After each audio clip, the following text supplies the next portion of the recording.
তো hello guys, আমার কোনো চ্যানেল ফ্যানেল নেই। আমি পীযূষ বিশ্বাস। এই মুহূর্তে আছি আমার নিজস্ব পার্সোনাল বাড়িতে, একটা ছোট এসি ফার্মে। ছোট এসি ফার্ম বলা ভুল, খুব একটা ছোট নয়।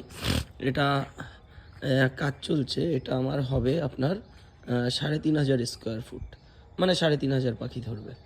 তো ব্যাপারটা হচ্ছে যে কালকে আমার কোম্পানি থেকে মাল পাঠিয়ে দিয়েছে, এসির সমস্ত সরঞ্জাম।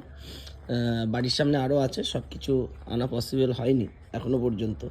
আমি আর বাবা মিলে যতটা পেরেছি নিয়ে এসেছি ঘরের মধ্যে। এই যে আমার স্লিং, মানে ইনসুলেশন প্যাড, আর এইগুলো কুলিং প্যাডের ওই যে ড্রেন ফ্রেনগুলো, এইগুলো। তার সঙ্গে এখানে আছে জিআই পাইপ আর নিফিল লিঙ্কার। তার সঙ্গে এই দেখুন এখানে আছে কুলিং প্যাড। তো বাড়ির সামনে আরও আছে। পরে কোনো একটা সময় সম্পূর্ণ ভিডিও করে আপনাদের সামনে তুলে ধরবো। তো কেমন হয়েছে একটু বলুন, কেমন হচ্ছে, কাজ ঠিকঠাক হচ্ছে কিনা দেখে একটু বলুন।